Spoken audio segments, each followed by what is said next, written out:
Hi, and welcome to Matt Holman Talks Mental Health, the podcast where I have the opportunity to sit down and chat with amazing humans about their journeys and their stories with mental health. For this episode, I'm so happy to introduce Melissa Luck to the conversation. Welcome, Melissa. Hi, Matt. Good to see you. Lovely to see you as well. Smiling away there. So we're going to get into a lovely conversation today. As always, just a brief introduction. How do Melissa and I know each other? I'll get you to do a proper introduction. You can share with people what you do, who you are, and so on, and then we'll get into the big conversation. So Melissa and I, and no big surprise, as many of these have come about, connected through social media, through LinkedIn, following each other's work and conversations, and lots of things that are going on out there. Melissa is a great advocate of mental health as well. She's going to talk about that, what she does, why she does it. But yeah, it's just brilliant, and I love the opportunity to actually chat in person rather than just reading stuff that we write, and we talked about that already before we started recording this episode as well. So welcome to the conversation, Melissa. Let people know a little bit more about you, who you are and what you do. Thanks, Matt. Well, yeah, it's an interesting one because if you or how most people know me, my background has always hugely been aviation. So all I ever wanted to do, I say mostly all I wanted to do is be a pilot, or in aviation in some way. I wanted to be a mechanic and I wanted to be a pilot. So I started working on old airplanes from a really young age. I was working in hangars, working on airplanes, and then I ended up through a series of events deciding that actually being a mechanic for a living seemed far too much like hard work, or it's just a lot of pressure on you. Basically, a friend died in a plane crash and it was all a bit sort of nasty, and I think that chat around sort of the maintenance of the aircraft, and I thought, oh my god, you know, if you maintain that aeroplane and something had happened, that's just the worst feeling. I'm not sure I'd want that pressure. So I thought, I know, I'll fly instead. That'll be much easier. So work forward, got into aviation, started flying corporate jets and then airliners, and that was it. I thought that was my life sort of sorted. I had, you know, a career, and I had a good airline. I was like a major European airline. I was working my way up. I got a training role as crew resource management instructor, which was probably, I think if I hadn't got that, then none of where I am now would have happened, probably, because that was really interesting, looking at human factors, how people work together, how people deal with stress, how to work as a team. And that was really, really, really interesting stuff. And then, yeah, just thought everything was going really well in my career, and I started getting really ill. I was a passenger I had a mountain bike crash, got really bad concussion, then I was a passenger in a car crash within a week. Wow. Of that, and I just my world just tumbled. I was incredibly active. I was doing like triathlons and long distance swimming and open water swimming, and I love my sport, and that was kind of my release, as was sort of flying vintage aircraft and stuff outside work, and motorbiking. I've been big into motorbiking, off-road motorbiking, so I was busy and I was super fit and I thought life was great. And then, yeah, this car crash happened, and the mountain bike crash, and I was just a zombie. I remember the first night, just, we were actually out in France and I was in this hotel just so exhausted, and I thought literally the world could end outside right now, and I still wouldn't get up. There could be a massive explosion, something, the worst thing, you know, something could happen, and I wouldn't wake up. I was just so exhausted, and we were driving back from France, and I was just felt like a zombie. I was so struggling so much just to be in the car, just to deal with the noise of driving and the movement of the road. Everything was just so vague around me. And yeah, so I carried on like that for quite a long time, trying to work out what was wrong, and trying to sort of keep my aviation medical and keep flying. And I tried for another 2.5 years to keep flying, but I was off sick loads, and lost my medical for a little bit, had to get it back again, but I got it back basically by saying I was okay when I wasn't. And it was just, you know, everything just went from brilliant to nothing very, very quickly. And then I kind of was pushing through. I realized I had to stop work, because obviously, like, especially in the summer, airline work can be pretty busy, and you've got shift work, and it wasn't doing me any good, and I knew that. So I took some time off to rest. Didn't know what rest was. Went on an off-road motorbiking, sort of helped be part of a team that ran an off-road motorbiking tour in Morocco, and then signed up to climb a mountain in Russia, which I think I told you about. Yeah. And yeah, that didn't do me any good. It didn't do me any good at all. And so I got back from rocking tours, a bit broken. I had a big crash out there as well, and I cracked some ribs, and got some internal bleeding, and that was the end of me. I left the airlines. I knew I couldn't go back. Went into my little pit of despair, wondering where my life had gone. And so I've kind of got almost 3 different people. I had sort of me as a kid, me as the pilot, and then my journey since leaving aviation is kind of, I think, the person you've got to know on LinkedIn, really. Yeah.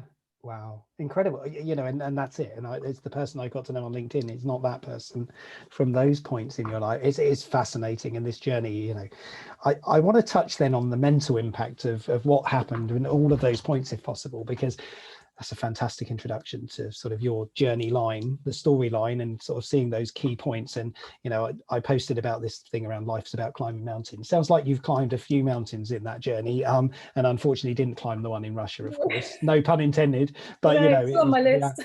It's on the list, right? Yeah. So the big question then, throwing it over to you, that journey.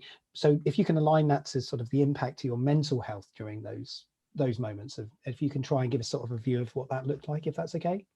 Yeah, absolutely. I remember it really clearly, trying to almost explain it to myself. And it was like being at the bottom of a very deep pit, and I felt like I was trying to clamber out of it, but it was like muddy sides. Like I couldn't get out. I knew I wanted to. I wasn't, you know, I'm a very stubborn person, so I was really determined that I wasn't going to be down in this pit, but I didn't know how to get out, and it was really, really hard. And my problem with my stubbornness is, I think I'd gone to a GP to talk about my physical symptoms, and she got me to do the sort of like the standard test for mental health, I guess, realizing that I wasn't in a great way. And I think I had a stigma where I didn't want her to think that I had a mental health problem. I wanted her to realize I had a physical problem, and that probably had caused me to have bad mental health, but I wanted to fix the physical side of it first. But I did this tick box, and it was, you know, all the things, and I was just ticking yes to all of them, including, are you suicidal? Yes. I mean, everything that my life had been about, that I'd worked towards, that I enjoyed, had just gone, and I had no idea where to go with that. But I think what was interesting is it wasn't necessarily the illness that had made me feel that way. I think it was the causes behind me pushing myself so hard that I'd burnt out so badly, that then made my mental health worse, because I'd actually had quite an abusive childhood, and I hadn't ever really dealt with it. And necessarily, I think I hadn't really realised that it wasn't normal until you get older and you think, oh, yeah, it really shouldn't have happened. And so I think there's a lot of stuff that I wasn't dealing with, and including PTSD. So a lot of my symptoms, you know, I was self-harming by doing too much, by never resting, by not looking after myself, and by doing, you know, real adrenaline sports, not really wearing enough protective gear, that kind of stuff. And, you know, and a lot of my avoidance tendencies were to keep really busy. So it was kind of twofold. And I didn't realize that I was, you know, I had flashbacks, I had recurring nightmares, but I didn't appreciate that they were symptoms of something, because they were all I knew. I didn't know that wasn't normal. And of course I wasn't sleeping, because I never slept well, because I was always completely on edge. So again, that's so bad for your health. So all it was a culmination of a lifetime, actually, of things, you know, probably what was a mental health issue then being exacerbated by trying to avoid the mental health issue for a decade, that finally just all went into one. So I was dealing with, you know, 15 years worth of stuff in the bottom of that pit. So, and I think the journey really has just been allowing myself to admit that, not see it as a weakness, not see myself as broken, and know that actually I was doing my best my body was doing my best to keep me safe. And to actually go to a stage where I realized that I hated myself. I hated myself. And I think I had to realize that that's why I got so bad, to then learn to love myself and allow and put myself first, put my health first, put everything about what was important to me as a priority, to heal. And you know, I wouldn't wish it on anyone, but I'm such a happy person for it, because I you know, I had mentioned to you before that I did to sit there and go, right, well, if I've got this window every now and again of feeling like a human being around feeling rubbish the rest of the time, then I better do something that I want to do in that window. So I really looked at what was important for me. And actually it had to be stuff that wasn't physical sports. And that was really hard. Yeah. So I had to look really, really deep into what really nourished me, and to put that as a priority and do that with the time I had. And I think that I think you need that. I needed that journey, and I'm just a happy person now, because I can put myself first, which means I'm full enough to help other people. Wow. I love that. I don't love the fact that you've been through this experience, and I always feel like it's a bit weird when I say I love where you've been, because where you are now, that's what I love. It's that sort of experience and that journey, and I love that sort of nourishment, that you mentioned there. And I'm going to ask you, where's the cow mug gone? You're now on a glass of water. I finished the drink. So, I know you love the cow mug. Oh, sorry. Yeah, it doesn't mean anything to anybody listening. There is a cow mug, and I love that because my daughter loves cows.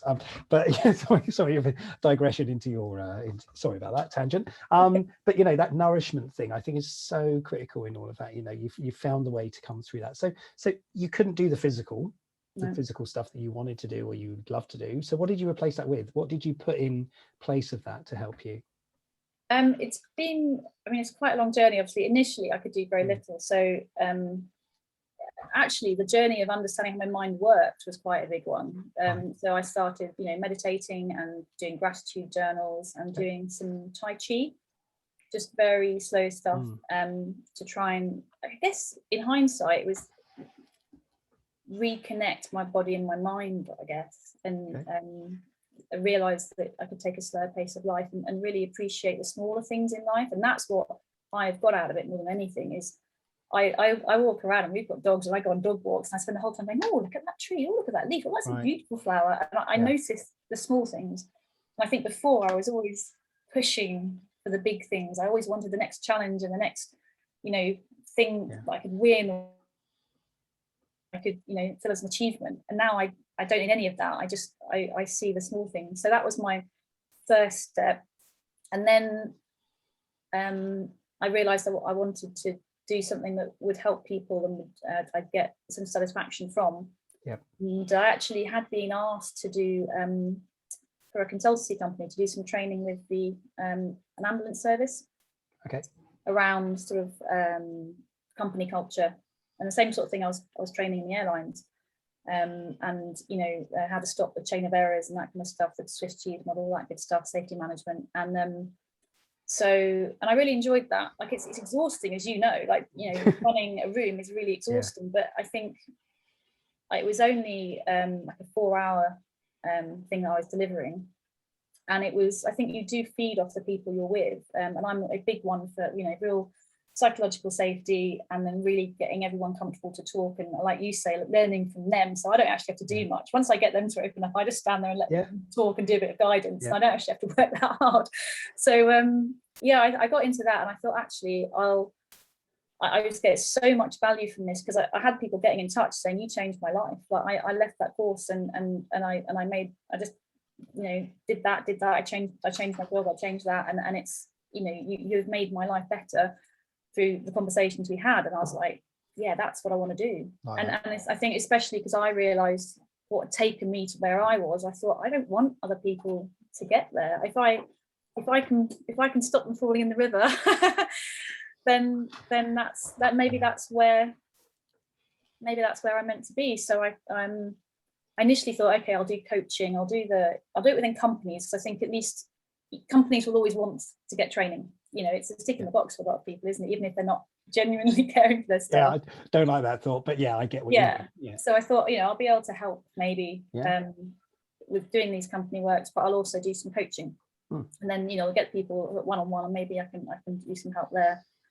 And it was completely by chance, really. I got into the mental health field. I just there's an opportunity for me to go on a mental health first aid level 2 course, so I just thought that would be an interesting side to it, so I'll go on it. Not really knowing what to expect, but thinking this is really important right now. I know we're in a mental illness pandemic, and I really think this is important, so I'm interested to know what happens. And I didn't really think it was great. I got to the end of the course thinking, I'm not too chuffed with this, but I think the content is really important. I just think I just thought this, it's regulated, so you have to get the stuff across. I think the way it has to be put across is really important, and I think the way you get the room opening up and you get people to, I don't know, share their stories and hear each other, especially in work, where they start to get to know each other and can support each other more. I thought that's kind of what I want to do. I want to run these things the way I run and facilitate groups. So I kind of got into it that way, really. So that's how I got into doing something I never planned to do, which is mental health first aid training as well. Wow, competition, eh? I know, so definitely not competition though. You know what? It's funny. I just say it as a joke more than anything else, because I think the reality is, for me, I love the fact that there are lots of people doing this, because it's helping more people, isn't it? And it's having that appetite and that attitude that says, through my experiences or through my work and the way that I do it and deliver it, I can help support so many more conversations of mental health, and it's so critical. So keep up the amazing work doing that as well. And so I want to go back to those sort of lower moments, the darker spaces, the darker times. You said you went to see the doctor and you ticked every box, which would determine that you were probably on the severe end of an illness. Yeah, I was. How did you get help after? What happened after that point? Did you get anything? I did. I think I did do some EFT, did some tapping. Okay. I literally just went to find I can't remember who I went to find. I don't know if it was recommended or something, but I found somebody local to where I was. Right. And when I was younger, when I was in my early 20s, I did go and see a counsellor, because I thought, I just know I've got some stuff to deal with. But right. Yeah. I think I was still in such a trauma response that I was never going to hear what she wanted. Counsellors want to sit there in silence and let you talk, and I wanted someone to go, here's what you need to do, go and do this and you'll be fine. That's what I felt like I wanted. I wanted the quick fix, and I didn't really appreciate that it is a massive journey, and there isn't really a quick fix, especially for where I was at. And I don't think, because I never really admitted how much I was struggling, because I didn't know it myself, it would have been quite a struggle for anyone really to help me. But yeah, I did some EFT and I went to see a psychologist, psychotherapist. Make sure you get the right one. Yeah. and he was great. We actually sort of ended up friends, because I think we both had the interest in how the mind works, but I was learning on myself. And there was a few techniques that we did. I think for me, it wasn't so much that any of the techniques helped. I think I just needed to talk it out and realize that what had happened wasn't right, because I never really appreciated in myself that my childhood was not normal, and actually I dealt with a lot, and I needed to grieve for the inner child in me and for what I didn't have, and for there's a lot I just needed to talk through, and I think that there was no one thing that really helped, and I'm still I'm still considering EMDR at the moment, because I've still had a few things happen this year that brought back a load of PTSD symptoms really, really rapidly. So I'm still, sometimes see therapists and considering some therapies, but I found them all myself. I think because there is a physical side to my illness as well. I have actually got, I found out I had chronic Lyme disease, which again has a massive effect on your mind. It does actually create toxicity in your brain, which affects your mental health. And so I find that side of things, I've had to really look into my nutrition, because what I eat and drink massively affects my mental health, because obviously it's affecting my gut and my toxicity in my brain. And I also have actually some brain damage from multiple concussions and from the toxins at work. Right. So there is a physical element to it. And when I was going to my GP, I wanted help with the physical side of it, but they'd always try and blame it on mental health, and I wouldn't get the help I needed. Yeah. So I ended up doing a lot of it privately, which is really frustrating, but I guess there's a bit of control in there as well. But you did something, and that's important, right? So you didn't just sort of let it go and go, oh well, this will be fine, I'll just carry on and life will be okay. You've done something, and that's a positive step, isn't it, in that sort of doing something with it rather than leaving it. Yeah, and it's that thing about like stigma around labels, isn't it? Like I didn't want to admit anything was wrong for so long, but actually I think it's so important to just go, do you know what, I am, you know, I have, so you can say I have Lyme disease, people go, oh right, Lyme disease, oh yeah, I've heard of that. I could equally go, I have PTSD and depression, and there's still an illness. It's still, none of them are my fault. Like I didn't, so I'm just trying to make, you're just trying to normalize it. I'm trying to really end the stigma around it, really normalize, really make physical health as easy to talk about as mental health. But yeah, it's been quite interesting having that real connect between my mind and my body as well. That's been a huge part of it. So having to work with therapists, for my mind and my body has been quite fascinating. Yeah, absolutely. I want to ask you a question, because something creeps into my mind as you're starting to say, sort of, as you started to open up and talk a bit more. Who was the first person you told that you'd been through, or you were going through some of these struggles? That is a really good question. It was a teacher at school. Okay. Right near the end of school, I can't remember why. I started to get really unhappy. I think something in me had started to just feel very lonely, and like I never fitted in anywhere. And obviously I wasn't living at home then, so I was just felt very I don't know, I just didn't feel welcome anywhere. I didn't feel like I had a place in the world, and I was struggling with it. And I think somewhere in that I started to realize that some of the things that happened to me weren't right. And I couldn't honestly tell you why. I basically went to this English teacher and I said, I want to see a counsellor, please.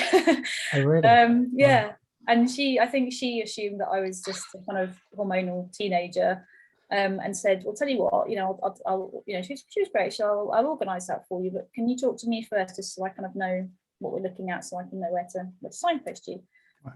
So I sat down with her and I told her what had happened, and she was sat there in floods of tears, and I was sat there going, oh, because I'd didn't cry until I was about 20. I'd never let emotion out. I think I'd learned not to. So and then she went, yeah, I'll get you a counsellor. And I said, no, I'm all right now.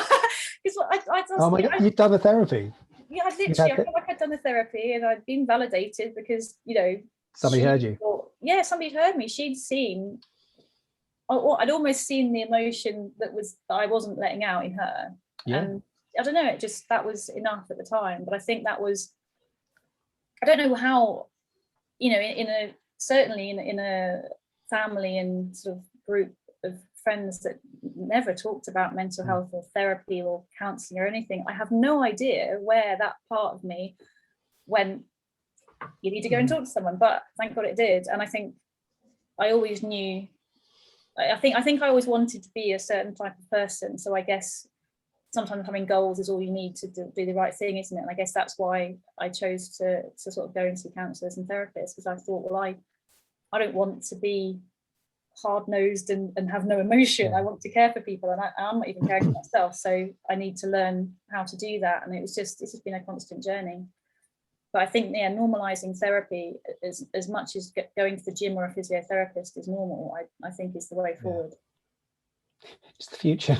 It's the future. Everybody needs it. But it's interesting, isn't it? Because the one thing I often talk about when I'm training or doing delivery is we see a therapy as a bad thing, right? We see it as it fixes you when you've got a problem or when you're struggling. And I think we need to change that dynamic, which is actually a therapist is a coach. It's somebody just safe that you can talk to about whatever it is you need to talk about. And it could be anything. And I think that's where the whole stigma element sits at the moment, isn't it? It's still that, oh my God, they're in therapy or they're seeing a therapist, they must be, whatever it is, we judge it, don't we? And actually, I don't think we should do it that way. We should look at it as as we go through life, we need friends alongside us. We need people alongside us that can listen and help us. And when we're struggling, maybe sometimes just put an arm around us and say, listen, I can hear you. That empathy element, isn't it? Yeah. And I think the problem is, all of us are so busy. I know no, we stop talk it. about being busy, but everyone has, everyone's got their own stuff going on, and a lot of stuff is people we don't know what people have got going on. So our friends often can't be the people that are there for us. So why not use somebody who's professional at it, who can help you, so that you can then be the best friends for everyone else and you can have the fun with them. Obviously tell your friends, talk to them, be honest when they're struggling, but go and get the help and support from someone who knows how to do it. But But I think you hit the nail on the head though with stigma. You said, oh, we need someone to fix us. And I think that's why there's a stigma around it, because you're not broken. You're just, your mind is just trying to protect you. And I think as soon as that, just like you don't see a scab on your arm and go, oh, I'm broken. You're not broken. It's your body trying to heal the cut. For anybody that's listening and you do think it's a broken, well, you know what I mean? Like, I do okay, you know what I mean? Yeah, no, I do. Sorry. You've got a broken bone, but if the bone's hanging out, that's different. Right? It is broken then. But you don't, you don't keep bleeding. Your body goes, right, I'm gonna cover this up for you and stop it getting infected. And I always think if we can just see our minds doing the same kind of thing, it's trying to protect us. It's trying to create a pattern to keep us safe. It's trying to avoid things that have made us feel fear or stress in the past. And if we could just change that mindset around it and go, actually, we're not seeing someone because we're broken. We're going to see someone because the patterns that my brain has made in trying to protect me and not working in my current world, then I think it would just make the whole world a little bit easier. Certainly make us easier on ourselves and each other. I think that's the best thing. We're so hard on ourselves. Yeah.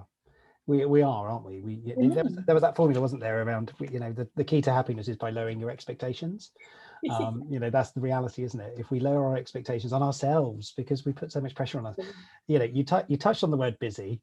Yeah, I did. That's my sort of my buzz hate word. But it's so true though, isn't it? And even now, it's sort of, I often think of this, and a thought of, you say I don't have time to talk to friends, or I'm struggling. I'm not saying you, but just in generalized thoughts, but you've got 5 minutes to scroll through Facebook or or the other social channels that are just damaging and harmful at times, because of what. So what would you rather, scroll through for 5 minutes of nothing, or engage in a conversation with somebody for a few minutes, just so that you're connecting with them and supporting them? So that's a challenge to everybody, right? That is it. I think that's the call to action break the habits. when you're sitting there scrolling, try and change that pattern and go, actually, I'm going to call someone or text somebody. I love just dropping text randomly to friends just to check in with them. And even this morning I was sending messages to wish people a positive and energized week. Maybe it's the hippie in me coming through, but you know what, anyway, I do it. If I think of a friend, I do just try and say, I'm thinking of you, or I want to let you know I'm actually really grateful you're in my life, because we don't tell each other the nice things, do we? And I think we all need to hear it sometimes. We do, and we thrive when we hear positives, don't we? We do. We talked about smiling. It was a big thing, wasn't it, before we recorded this episode? So anybody listening, it means, I hope you're going to smile while you're listening to this episode. And I know it's difficult to hear some of the things, but actually we can all smile. And if we smile and we share a smile, there's another person smiling, we hope. That's the idea, isn't it? Yeah. We are right at the end of this, by the way. That's incredible, isn't it? I don't know if you feel like we've been talking for 30 minutes almost, but we are right towards the end. It's been a fascinating conversation. I really love to sort of hear a bit about your story and your journey and everything else. I'm going to throw it over to you in a second, Melissa, for any final thoughts, Jerry Springer style, any words of wisdom or favorite quotes. I could steal the one that's on your LinkedIn profile that I can see right in front of me, but I'll let you share it. Are you sorry? What did I put on my LinkedIn profile? Yeah. So anybody that wants to know what it is, you'd have to check out Melissa's LinkedIn profile. I will. I've remembered it now. Yeah. So, oh my God, throwing me under the bus there. Sorry about that. So I'm going to throw it over to you. So any final thoughts, Melissa? No, I have to admit, I knew you'd ask me this, and initially I was going to end with the, you're not broken, but we've already touched that one. So I will say what's on my LinkedIn profile. I think it is important that anything can be life-changing, and actually, like you say, plenty of things will be, but nothing has to be life-defining. And I think, I never thought my life would end up here, but I'm really glad it has, and I'm really grateful to chat to you. It's great to actually meet you virtually in person rather than just, like you say, read your post. So thank you. Oh, you're welcome. And I'm not a robot, and I'm a real person, and it's all great. And actually, we're all just human beings at the end of the day. So it's nice to connect with other human beings, and especially ones that are similar minded. We see the world in very similar ways, and through experiences we share. And so thank you so much. I really do genuinely mean that. I love the journey that you've been on, that you're able to vocalize it and verbalize it in the way that you have. So well done, and keep going, because you're doing great things. So please, I'll keep following your work as well, and might give it the odd like every now and again if it's anything interesting. Although, of course, so long as it's not a mental health first aid course that you're promoting. I've got my own just in case. I'm joking. But it's been an absolute pleasure. For anybody that is listening, as I always do as I wrap this podcast or these episodes, is just to say, if you feel like you're on your own, you don't feel like you've got anybody that will listen, please know that's not true. There are many people out there who will listen. And if anybody resonates with your story, Melissa, I'm sure they can get in touch with you as well. Yeah, absolutely. I mean, obviously, yeah, the social media is always a place to get in touch. And I've met and helped people on social media. So yeah, please feel free to get in touch. That's one of the things I love about sharing my stories, having people with similar stories get in touch. I think sometimes having that peer support can be quite important. So please feel free. I can, do you want my email address? Well, we can drop the share links social media. into the actual recording. We'll drop all your details in there for everybody, so they can find you. They'll find you. If people want to find you, they'll find you. I sound a bit Liam Neeson there, don't I? But anyway, sense, of course.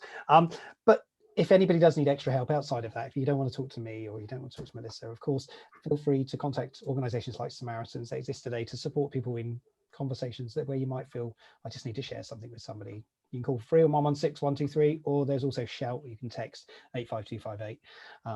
And yeah, just know you're not alone. Please know you're not alone. It's hard sometimes going through life feeling alone and isolated and in dark places. There is always somebody that's carrying a light and will help you. So please reach out. Melissa, thank you very much. It's been a pleasure to chat with you like this rather than just through technology or through email or messaging. Yeah, pleasure. Thank you. You're welcome.